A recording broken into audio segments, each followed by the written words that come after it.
Hello students, आज हम halo alkanes और हेलो एरीन में आगे बढ़ते हुए पॉली हेलोजन कंपाउंड को डिस्कस करने वाले हैं। आइए देखते हैं क्या होते हैं पॉली हेलोजन कंपाउंड। पहला पॉली हेलोजन कंपाउंड जो आपके सिलेबस में है दैट इज डाइक्लोरोमेथेन, जिसकी स्ट्रक्चर होती है 2 क्लोरीन 1 मीथेन में, यानी कि एक कार्बन में अटैच कर लीजिए। It is dichloromethane. ये बहुत ज्यादा यूजफुल है पेंट रिमूवर या और जगह पेंट के एक थिनर के फॉर्म में, इस फॉर्म में आप इसे यूज कर सकते हैं। हालांकि इसके हार्मफुल इफेक्ट भी बहुत ज्यादा हैं, जैसे कि आपके नर्वस सिस्टम पे डायरेक्ट अटैक कर सकता है। नेक्स्ट पॉली हेलोजन कंपाउंड है डाइक्लोरोमेथेन। It is chloroform.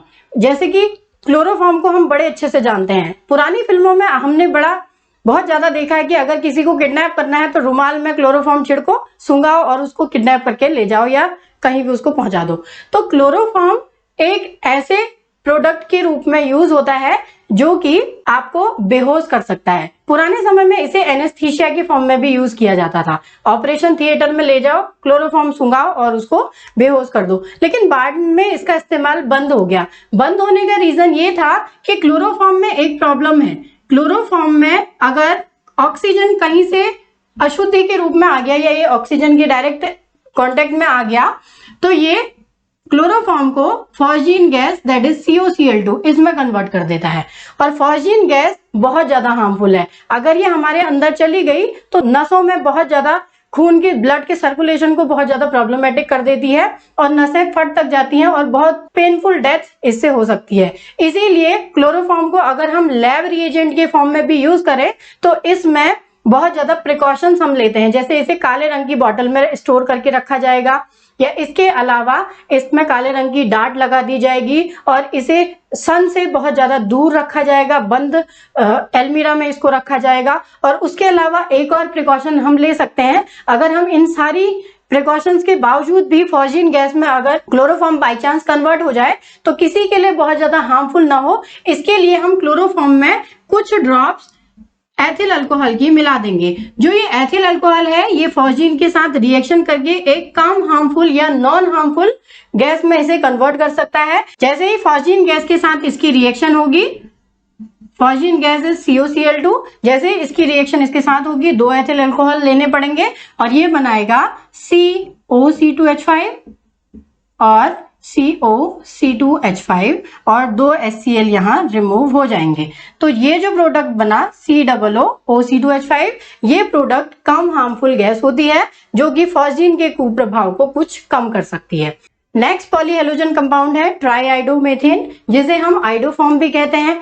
जैसे ही हम कभी भी किसी हॉस्पिटल में एंट्री लेते हैं तो हॉस्पिटल में एंट्री लेते ही एक अजीब सी स्मेल हमें सुनाई देती है। वो अजीब सी स्मेल आयोडीन की होती है। कई बार हॉस्पिटल्स को डिसइंफेक्टेंट रखने के लिए हम उसकी सफाई के लिए उसमें आइडोफॉर्म मिला देते हैं। साथ ही आइडोफॉर्म एंटीसेप्टिक के फॉर्म में भी यूज हो सकता है क्योंकि इसमें आयोडीन फ्री हो जाती है और आयोडीन फ्री होने की वजह से ये डिसइंफेक्टेंट या एंटीसेप्टिक की तरह यूज हो सकता है। नेक्स्ट पॉली हेलोजन कंपाउंड है टेट्राक्लोरोमेथेन। It is CCl4। CCl4 refrigerant की तरह यूज हो सकता है और ये भी बहुत ज्यादा यूजफुल है, जिसकी स्ट्रक्चर कुछ इस तरीके की होती है। कार्बन में चारों वैलेंसी क्लोरीन ही पूरी करेगा। नेक्स्ट जो हमारा पॉली हेलोजन कंपाउंड है वो है फ्रेऑन। फ्रेऑन एक ऐसा प्रोडक्ट है जिसको हम रेफ्रिजरेंट के फॉर्म में या AC में एज अ रेफ्रिजरेंट यूज करते हैं, ठंडक प्रदान करने के लिए ये काम आता है। लेकिन इसकी एक बहुत बड़ी कमी ये है कि ये ओजोन के साथ डायरेक्ट रिएक्शन करके इसे O2+O में कन्वर्ट कर सकता है, यानी कि ओजोन लेयर के डिप्लीशन के लिए सबसे बड़ी रिस्पॉन्सिबल चीज है फ्रेऑन। फ्रेऑन को बनाने के लिए हम carbon tetrachloride it is CCl4, इसकी reaction SbF3 that is antimony trifluoride के साथ करते हैं in the presence of SbF5 antimony pentafluoride. तो ये बनाता है CCl2F2 और ये CCl2F2 है फ्रेऑन 12। नेक्स्ट हमारा पॉली हेलोजन कंपाउंड है DDT। DDT बहुत ज्यादा फेमस कंपाउंड्स में से एक है। इस DDT की खोज पॉल मुलर ने की थी। उस समय इन्हें बड़ी पॉपुलैरिटी मिली थी। रीजन ये था कि सेकेंड वर्ल्ड वॉर के टाइम बहुत सारे लोग प्लेग, मलेरिया जैसी बीमारियों से मर रहे थे और उस समय इन बीमारियों के लिए जो रिस्पॉन्सिबल मच्छर थे उन्हें मारने के लिए सबसे ज्यादा इफेक्टिव जो दवा की फॉर्म में आया सामने वो था डीडीटी। डीडीटी को बनाने के लिए हम ट्राइक्लोरो एसिटल्डिहाइड लेते हैं। ट्राइक्लोरो एसिटल्डिहाइड की रिएक्शन अगर हम क्लोरोबेंजीन के साथ करते हैं, क्लोरोबेंजीन के 2 मॉलिक्यूल हमें लेने पड़ते हैं और इन the presence of concentrated H2SO4 तो यहां पे से वाटर रिलीज हो जाता है और फाइनल जो स्ट्रक्चर बनती है वो है CCl3 is CO double bond के बदले 2 बेंजीन रिंग अटैच हो जाएंगी विद क्लोरीन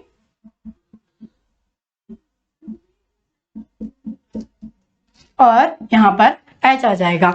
तो डीडीटी की जो फुल फॉर्म होती है वो होती है पैरा पैरा डैश। अब पैरा पैरा डैश इसीलिए आया क्योंकि ये अगर हम ग्रुप माने तो बेंजीन रिंग के लिए ये वाली और ये वाली पोजीशन पैरा पोजीशन कहलाएगी।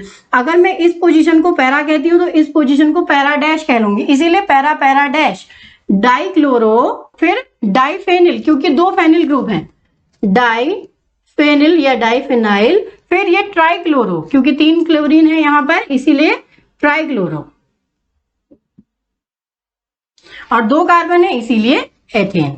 तो ये डीडीटी की फुल फॉर्म है। डीडीटी हालांकि बहुत ज्यादा यूजफुल हुआ था सेकेंड वर्ल्ड वॉर के टाइम और इसके अलावा 70 से 80 साल तक इसने हमारे एनवायरनमेंट में राज किया, लेकिन बाद में कुछ साइंटिस्ट ने ये बात पता करी कि जो डीडीटी है इसके इफेक्ट बाद में बहुत ज्यादा हार्मफुल होते हैं। अभी तो हम इसका छिड़काव करके डिसइंफेक्टेंट बना लेंगे या फिर इंसेक्ट्स को मारने के लिए इसका यूज कर लेंगे, लेकिन बाद में ये हमारे वाटर सिस्टम के साथ, इकोसिस्टम के साथ बिल्कुल फ्रेंडली हो जाता है क्योंकि डीडीटी खत्म होने वाला नहीं है। ये एक पीढ़ी से दूसरी पीढ़ी तक पहुंचने की भी क्षमता रखता है।